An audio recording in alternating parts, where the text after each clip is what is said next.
પેલી આ પાડી સારું છે બધાને. સારું, બધાનો પહેલા તો હું ખૂબ ખૂબ હૃદયપૂર્વક આભાર વ્યક્ત કરું છું અને બધાનું હું સ્વાગત કરું છું કે આજે તમે આટલા ઉત્સાહ અને ઉર્જા સાથે તમે આ કાર્યક્રમમાં જોડાયા. વિશેષમાં બાપુ બોલ્યા ત્યારે મને જે નામ યાદ રહી ગયા છે, શક્તિસિંહ જોડાણા છે, વિવેકભાઈ લીંબાચિયા, એક સીએ સાહેબ મહેશભાઈ રાઠોડ આપણા જોડાણા છે, મને જેના નામ યાદ રહ્યા. બાકી જે કાંઈ મિત્રો આજે આમ આદમી પાર્ટીમાં જોડાયા છે એ બધાનું હું આમ આદમી પાર્ટીમાં હૃદયપૂર્વક ખૂબ ખૂબ સ્વાગત કરું છું. અને એમણે બહુ સારો નિર્ણય લીધો છે, સમય પ્રમાણે યોગ્ય નિર્ણય લીધો છે, એ બદલ પણ એમને હું શુભેચ્છાઓ પાઠવું છું. મંચ ઉપર બેઠેલા અમારા પ્રદેશ ટીમના મોટા મોટા નેતાના નામ બધાએ લીધા છે એટલે હું નથી લેતો. આપણા જિલ્લા કક્ષાના આગેવાન માનની દિનેશભાઈ, માનની તેજસભાઈ, શિવલાલભાઈ, અમારા રાજુભાઈ બોરખતિયા, મહાદેવભાઈ, જૂના જાણીતા હજડબમ અજીતભાઈ લોખેલ, એન્કરિંગ કરતા બાપુ એ બધા મિત્રોનો હું હૃદયપૂર્વક આભાર વ્યક્ત કરું છું. દોસ્તો, વિસાવદર વિધાનસભાની ચૂંટણી જીત્યા પછી આખા ગુજરાતમાં લોકો ખૂબ ખુશ થયા છે. આટલી બધી ખુશી મેં મારા 35 વર્ષની જિંદગીમાં લગભગ ક્યાંય ચૂંટણીમાં બહુ ઝાઝી ખુશી લોકોના મોઢામાં જોઈ નથી. ગમે એટલી સરકારો બને, ગમે એટલી સરકારો પડી જાય, પણ અંદરથી નકરો હરખ આવ્યા કરે ને એવી પરિસ્થિતિ આ પહેલી વખત બની છે. જે આમ આદમી પાર્ટીમાં નથી એ લોકો ખુશ થયા છે. અને મને એમ લાગે છે કે જો મારી વાતમાં અતિશયોક્તિ ન હોય, ગુજરાતની આ પહેલી એવી ચૂંટણી છે, જીતેલી પાર્ટી ખુશ, હારેલી પાર્ટીના નેતા ખુશ, હરાવા નીકળ્યા હતા એનાય માણસો ખુશ, બધું ખુશ છે કે નહીં? નહોતા બાળક કોંગ્રેસના કેટલા મિત્રો ખુશ થયા, બોલા ઝડપી લીધા ને એમાં કેજુના ફાંકા હતા, રામગોપાલે બરાબર કર્યું. ભાજપમાં ખુશ થયા, એ આ એક આવ્યો ને હવે બરાબર છે. આપણે તો રાજી થવા જેવું છે જ હોય એટલી બધી પાર્ટી ચૂંટણીના પરિણામથી ખુશ થાય એવું કામ વિસાવદર વિધાનસભાના લોકોએ કર્યું છે દોસ્તો. અને આ પહેલી વાર નકર કે બધી પાર્ટી રાજી થાય પણ થઈ. રાજુભાઈ કરપડાએ અને ઈશુદાનભાઈએ એક વાતનો ઉલ્લેખ કર્યો કે ભાજપવાળા એમ કહે છે કે હવે એક સીટ જીત્યા છે ને આમ કેમ કરો? એનો રાજુભાઈ પાકો જવાબ હવે હું આપું, એ આપણે આખા ગુજરાતને કહેવાનું કે એ વાત સાચી છે કે એક જ સીટ જીત્યા છે, પણ કોઈ એક વ્યક્તિ બીજા વ્યક્તિ યારે છૂટા હાથની મારામારી કરે અને એમાં એક વ્યક્તિ પહોંચી જાય, બીજા વ્યક્તિ પાડી દે તો કોઈ મહાનતા નથી. પણ એક જણો નીકળી જાય 400 નું ટોળ પાડી દે તો એ યોદ્ધા કહેવાય. આ ચૂંટણી હું કતારગામ જીત્યો હોત તો ભાજપના એક ઉમેદવારને હરાવ્યો હોત, એ બહુ મામૂલી વાત છે. વિસાવદરની અંદર આખી સરકાર, આખી ભાજપ પાર્ટી ગુજરાતના બધા બુટલેગર, બધા ગુંડાને હરાવ્યા ને એની આ ઉજવણી છે. જીતો એક છે પણ સામે હરાવ્યા 400 ને છે. બીજી બધી વિધાનસભામાં 1 by 1 હોય, એકની સામે એક જીતે ને એક હારે. અહીં જીતો એક છે પણ હરાવ્યા આખા ગુજરાતના ગુંડા, બુટલેગર, બળાત્કારિયા, તોડ બાજુ બધા હરાવ્યા. એ વાતની ઉજવણી આખા ગુજરાતમાં હાલે છે. અને એમાં શું વાંધો છે ભાજપ વાળા? આખા ગુજરાતમાંથી અને એમાંય સૌરાષ્ટ્ર આખામાંથી બુટલેગરો, બળાત્કારીઓ, ગુંડાઓ, તોડબાજો, જમીન માફિયાઓ, હલકી માનસિકતા ધરાવતા લોકો એ બધાને ભાજપ વાળા વિસાવદર લઈને આવ્યા. વિસાવદર પહેલેથી સમજદાર લોકોનો મલક છે. એ આવા બધા મોઢા જોઈને તો મત તૂટ્યા. જે ગામમાં જવાના 3 ગુંડા આટા મારતા હોય, ગામ વિચારે કે અત્યારે 3 છે પછી કેટલા આવશે? તે ગામો કેમ લીડ નીકળે આમ આદમી પાર્ટી. આ બધા જોઈ છે. એમાં રાજકોટ નહીં ઘણા આવે બહુ મોટી માફ હતા. આપણી ભાજપને મત આપજો. આમ મેં કેટલાય જોયેલા મતદાનના દિવસે લગભગ બગડું ગામમાં તમારા ગામના આ રાજકોટના ઘણા ભાજપ વાળા, એટલે હું ત્યાં ગયો એટલે ઓલો કે આઈપીએમસી ચેરમેન છે, હા મેં કીધું ભાઈ ખમો કરી એના અંદર અંદર મને ઓળખાણ અપાવે. મારે ક્યાં તમારે કઈ હકું કરવું છે ઓળખાણ આપો, ગરમ કરતા હોય આખા કાઠિયાવાડના હાલી નીકળ્યા છે. પણ મિત્રો હવે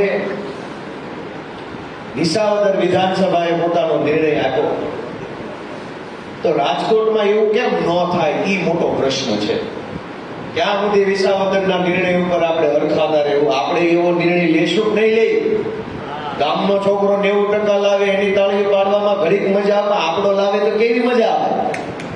એ વાતનો વિચાર આપણે બધાએ કરવાનો છે.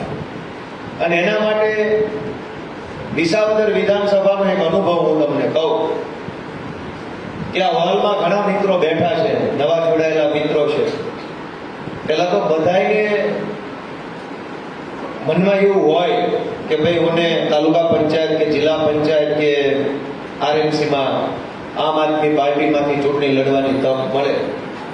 જેના મનમાં એવું ન હોય તો એ મને બહુ યોગ્ય વાત નથી લાગતી. હોવું તો બધાને મનમાં જોઈએ, ન હોય એ મહાનતા નથી, હોય એ મહાનતા છે. બધા એમ વિચારે હું લડીશ તો મહાનતા છે એ વાતમાં. હવે આપણે એમ કે હું નહીં લડું તો તમારા હાથમાં કોઈ નબળો માણસ આવી જાય, તમારાથી હારો કોણ હોય? એટલે મારે એક અનુભવ કેવો છે કે ચૂંટણી જીતવામાં સામાન્ય રીતે આપણે વાટે બેઠા હોય, અજીતભાઈ પાસે ટિકિટ મળશે કે દિનેશભાઈની વાહે વાહે ફરું તો મેળ પડી જાય, કે ગોપાલભાઈના રોડ શોમાં ગાડી આંકી લો તો મેળ પડી જશે, કે ગોપાલભાઈ પરસેવોલું તો મેળ પડી જાય. આવું બધું હોય પાર્ટીમાં. બધી પાર્ટીમાં બધા માણસના પોતપોતાના રીત રિવાજ હોય કે આ માણસની વાહે ફરું, આને પગે લાગવું, આના વખાણ કરું, માઇકમાંથી આના બે પંપ મારું. મને એમ લાગે છે એવી રીતે કાંઈ કોઈ મળતું હોતું નથી જીવનમાં, ક્યાંય આ પાર્ટીને જીવનમાં કાંઈ મળતું નથી. અને એવી રીતે ટિકિટ મળી જાય તો પાછા મત ન મળે. તો મારી બધાને એક લાગણી ભરી અપીલ છે કે ટિકિટ અને મત બે મળે એવો એક મારી પાસે ઉપાય છે. એના માટે કોઈના વખાણ નહીં કરવા પડે, પંપ નહીં મારવા પડે, વાહે વાહે નહીં કરવું પડે, કારણ વગરનું હાજી નહીં કરવું પડે, એ કે પોસ્ટ નહીં મૂકવી પડે. નકર કે આ 3 પોસ્ટ મૂકી દેજે હો જલ્દી, અને આમાં કોમેન્ટ કરી આવી. આવું હાલતું હોય છે. ટિકિટય મળે, મતય મળે એવો એક જ રસ્તો છે કે મારે ચૂંટણી લડવી છે તો આ હોલમાંથી બહાર નીકળ્યા પછી ચૂંટણી જાહેર ન થાય ત્યાં સુધી મારા વિસ્તારના એક ઘરે વારંવાર જાય. સામે વાળા નો થાકી જાય કે હવે અહીં નો આવતો, ત્યાં સુધી વારંવાર જાય. કેમ કે મને સફળતાના 2 અનુભવ છે. આમ આદમી પાર્ટી સુરતની ચૂંટણી જીત્યા એ અનુભવ છે, અને આ વિસાવદર જીત્યો વ્યક્તિગત રીતે એ અનુભવ છે. એ 2 અનુભવમાં એક સમાનતા છે. વિસાવદરના ઉમેદવાર તરીકે 2 મહિના પહેલા મને જાહેર કર્યો તો હું તમામ ગામમાં વહેલા જઈ આવ્યો. એક માણસને મળ્યો. અનેક માણસો અલગ અલગ જ્ઞાતિના, અલગ અલગ ગામના, અલગ અલગ કામ કરતા, કોઈક ખેતી કરે, કોઈક હીરા ઘસે, કોઈક ડ્રાઈવર છે, કોઈક મજૂરી કરે. એ બધાને મળવાનું થયું. હજારો લોકો મળ્યા. એને મને જોયો પહેલા. જેને મત આપવાનો છે એ માણસ છે કેવો, દેખાય કેવો, બોલે કેવો, આવડત કેવી છે, અનુભવ કેવો છે, કોઠાહૂશ કેવી છે, એ લોકો એની રીતે નોંધ લેતા હોય. કઈ આમ આદમી પાર્ટી આ છગનભાઈને વોર્ડ નંબર 3 ની ટિકિટ આપી, દાખલા તરીકે, એમાં પબ્લિક શું કરે? કોણ છગનભાઈ, કયું ગામ, ક્યાંનો છે, હું આવડે કેવી ખબર પડે? કાંઈ કોઈ ખબર પબ્લિકને ન હોય એટલે મત ન. જેને મનમાં એમ હોય ચૂંટણી જીતવી છે એ ઘરે જવા મળે. એનાથી 2-3 ફાયદા થાય છે. સુરતમાં જે 2020ની કોર્પોરેશનની ચૂંટણીમાં આવું કે જે કોર્પોરેટરોને ચૂંટણી લડવાની ઈચ્છા હતી એને પાર્ટીમાંથી કીધું ભાઈ ઘરે આટા મારવા માંડ્યા. પાર્ટી ઓફિસે ન આવતા કોઈ વાહે ન પડતા, નકર રહી જાઓ વાહે આગળ હાલો, શેરીએ જાઓ, ઘરે જાઓ. એ લોકો ગયા 1 રાઉન્ડ, 2 રાઉન્ડ, 3 રાઉન્ડ મારતા ચૂંટણી આવી ગઈ. સામે પબ્લિકે કીધું મત હવે તમને જ દેવાના, હવે ન આવતા ધબો ન ખાય. એનું કારણ શું? 2-3 કારણ છે. એક તો ભાજપના કે કોંગ્રેસના નેતાઓ ક્યારેય કોઈના ઘરે જાતા નથી. બહુ મોટી તોપું છે. તો થોડી કોઈના ઘરે જાય, તોપના ઘરે આપણે જવું પડે. આમ જનતા આ વાતને લઈને અત્યંત દુઃખી છે.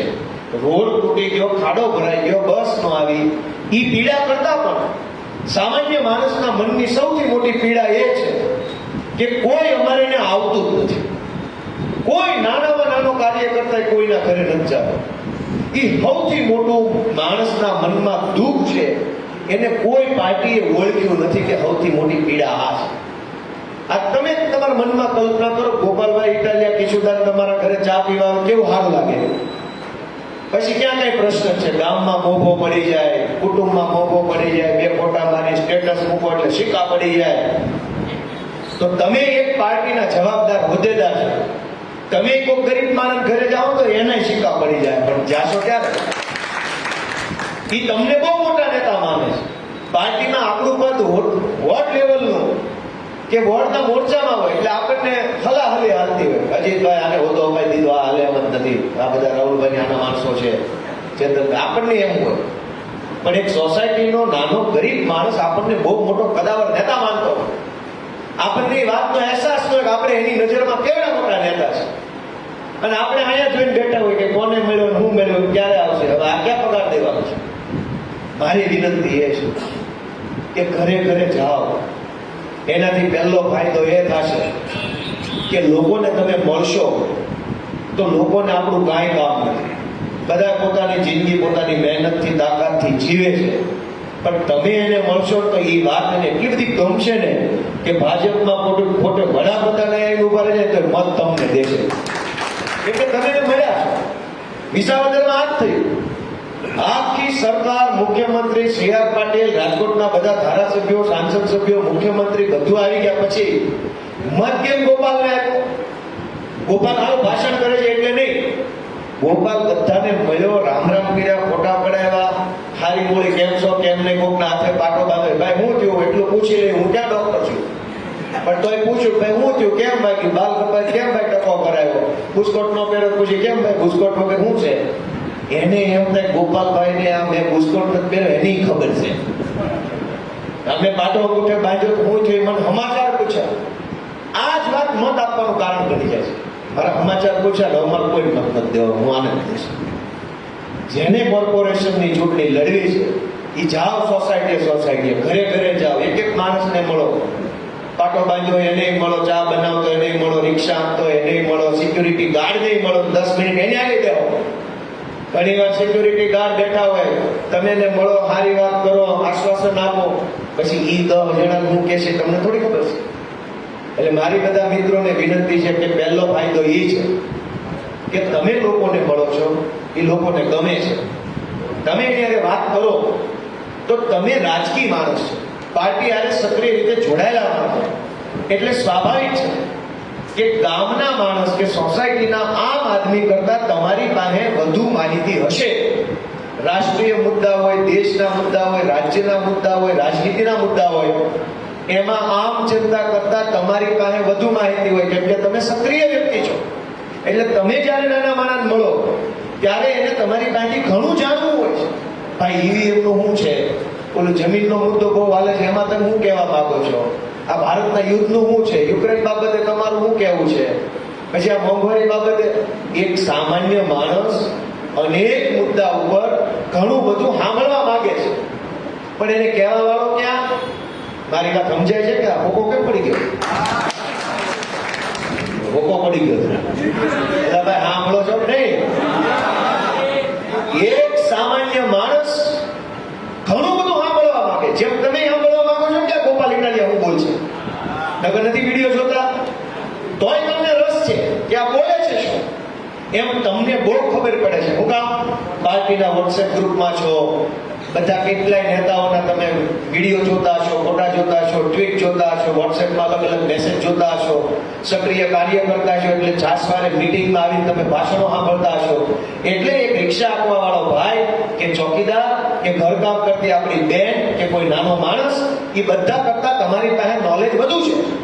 એ તમારી પાસે જે નોલેજ છે તમને નાનું લાગે છે, એના માટે તો એ દરિયો છે. એ દરિયો એને જોતો છે, પણ તમે એની પાસે જાઓ તો એ તમને પૂછે તો વાત થાય તો એને ક્યાંક મજા આવે. તો તમારી પાસે જે જાણકારી છે એ તમે એને ત્યારે આપી શકશો જ્યારે તમે ઘરે ઘરે જવાનું, નિરાશ લઈને જવાનું, સહેજે ઉતાવળ નહીં. જેને જેટલી વાતો આપણે કરી હોય એટલી કરી આપવો જોઈએ. આ બીજી વાત. પછી ત્રીજી વાત કે ધારો કે તમે રાજકોટના ફલાણા હોદ્દેદારની વાહે વાહે બહુ પડ્યા, તમને મળી ગઈ ટિકિટ. એવું થવાનું નથી, પણ આ તો દાખલો લઈએ. હવે તમે ઉમેદવાર બની જાઓ એટલે તમને ક્યારેય ખબર નહીં પડે ખરેખર તમારી હારે કેટલા છે, વિરોધમાં કેટલા છે. અરે મારો ભાઈ એવો અને ઈ જ મારા બાજુ મને તો આ 3-4 ચૂંટણીનો અનુભવ. હવે તો મારા પારખી જાઉં છું, પણ મોટો મોટ કહી ન દે તો તારા મનમાં પાપ છે, કઈ નહીં દેવાનું, જોઈ લેવાનું, ખબર પડી જાય કે ખોટો ભાવ બતાવે છે. તમે જુઓ કે જે ઉમેદવાર હોય એ બધા ઘેરી લે અને એમાં એમ લાગે કે થોડોક જીતે એવો છે એટલે ટોળું મોટું હોય, અંદર ખાને બધા હારે ન હોય, તો તમને ખબર કેમ પડે કે તમારી હારે કોણ છે, ખરેખર ખોટા બનાવવા વાળા કેટલા છે? અત્યારથી ડોર ટુ ડોર કરો, 2 રાઉન્ડ મારો, ત્યારે તમને 50 જણા ખબર પડે કે 50 હારે છે ને 40 ખોટો બનાવવા વાળા છે.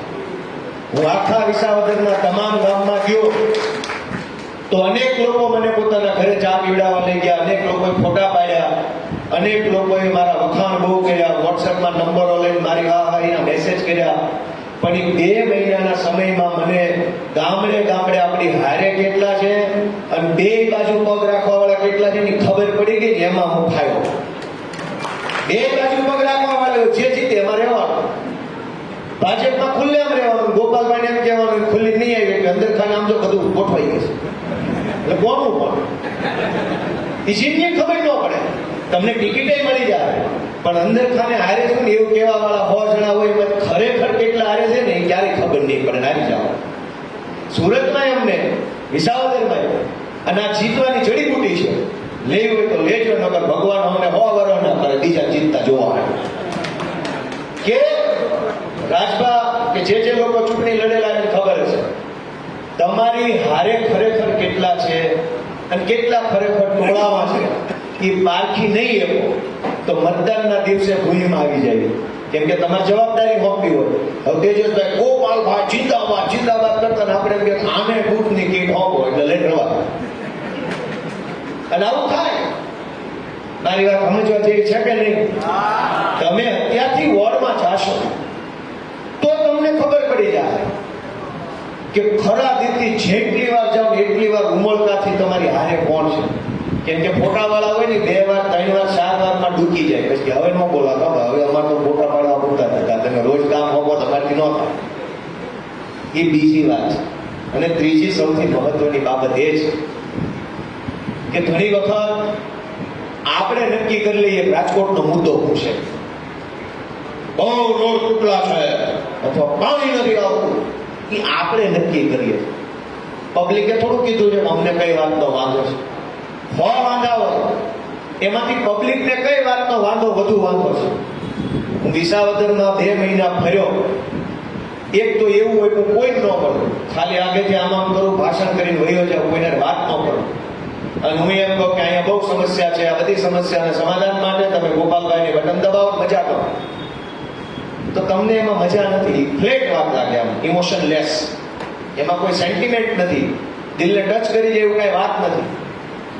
હું 2 મહિના ફર્યો, વેદનાની ડાયરી બનાવી, ગામડે ગામડે ગયો, પલોઠી વાળે બધા હારે બેઠો, એક માણસને જેને મારે જે વાત કરવી હતી કરી, જેને જે કેવું હોય, ગરીબ માણસ, હાવ મજૂરી કરતો માણસ, ભણેલો માણસ, ભૂતપૂર્વ કર્મચારી, નિવૃત્ત માણસ, ગામની મંડળીના માણસ, ગૌશાળાના આગેવાન, જે મળ્યા, જે કીધું એ સાંભળ્યું. અને તમે વિશ્વાસ નહીં કરો કે વિસાવદરની ચૂંટણીનો મુદ્દો છે ને મલકમાંથી મને મળ્યો. વિસાવદરની ચૂંટણીમાં સૌથી મોટા કયા મુદ્દા હતા? એક સહકારી મંડળીની અંદર થયેલો ભ્રષ્ટાચાર.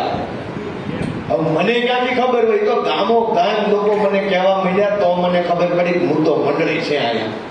નહીતર હું એમ કહું ખેડૂતોને ભાવ નથી મળતા દોસ્તો મત આપો, તો ગામ કે વિચારવું પડશે કે અમારો મુદ્દો આ નથી, અમારો મુદ્દો મંડળી છે.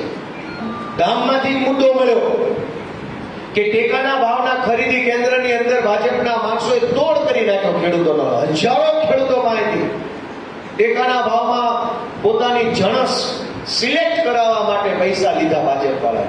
ગામના લોકોએ જ્યારે બોલ્યા, મેં લખ્યું અને આજે જ્યારે મેં સર્વેયું કાઢ્યું કે 35 ગામમાંથી આવા પ્રકારની વાત સાંભળવા મળી, તો મેં વિચાર્યું 35 ગામના લોકો કહેતા હતા મુદ્દો ગંભીર ગણાય. 20 ગામમાંથી આ વાત સાંભળવા મળી. હવે એક ગામ છે વડાલો અને એક ગામ છે ગીરનું ખાંભા ગામ હોય, સામે 60 કિલોમીટરના ગેપ ઉપર બે ગામ હોય, બે ગામમાં એક સરખી વાત જો કોક કરે તો એ જનતાનો મુદ્દો કહેવાય. રાજકોટની કોર્પોરેશનમાં ઊભું રહેવું કે રાજકોટની તાલુકા જિલ્લા પંચાયતમાં ઊભું રહેવું તો મુદ્દો જનતાના મનનો શું છે એ જાણવા માટે તમારે એક ઘરે જવું પડશે, બહેનોને મળવું પડશે, ભાઈને મળવું પડશે, મજૂરને મળવું પડશે, માલિકને મળવું પડશે, એક ડાયરી રાખવી પડશે. જેને મળો એ માણસ શું બોલ્યો, જે બોલ્યો એ શબ્દ લખી નાખવાનું. રમેશભાઈ એગ્રોવાળાની દુકાને ગયો તો રમેશભાઈ આમ બોલ્યા વાત કરી. છગનભાઈની પાસે ગયો, છગનભાઈની વાડીએ હાથી આંકતા હતા એ આમ બોલ્યા લખી નાખવાનું. મારી આખી ડાયરીમાં જે માણસ જે બોલ્યો શબ્દ મારી રીતે નથી. તમે જે ભાષામાં બોલ્યા હોય, આક્રોશમાં બોલ્યા, કાઉન્સમાં લખી નાખો આક્રોશ સાથે આ વાત કરે છે, કેમ કે શબ્દોમાં ખબર ન પડે કે રોતા કીધી દાંત કાઢતા કાઉન્સમાં લખવું પડે કે ફલાણા ગામના રમેશભાઈ એ ગામનો પુલ નથી બનતો એ બાબત અત્યંત આક્રોશ સાથે કીધી, તો મને ખબર પડે કે આ બહુ ગંભીર બાબત છે. દોસ્તો, વિસાવદરનો અનુભવ જીવનમાં ઉતારો અને એ જીવનમાં જેના ઉતરી જશે ને એને જીતતા છે ને ભગવાન ન રોકીએ કે પછી તો. કેમ કે ગુજરાતના ઇતિહાસમાં ત્રીજી પાર્ટીની સફળતાનું શ્રેષ્ઠ મોડેલ વિસાવદર વિધાનસભા.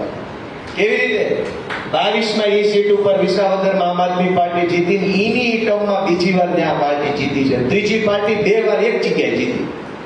ગુજરાતના ઇતિહાસમાં ત્રીજી પાર્ટી સફળ નથી થઈ એવું મેણું મારવા વાળા લોકો ઉપર બીજું મેણું છે કે એકની એક જગ્યાએ ત્રીજી પાર્ટી 2 વખત જીતી 5 વર્ષની અંદર.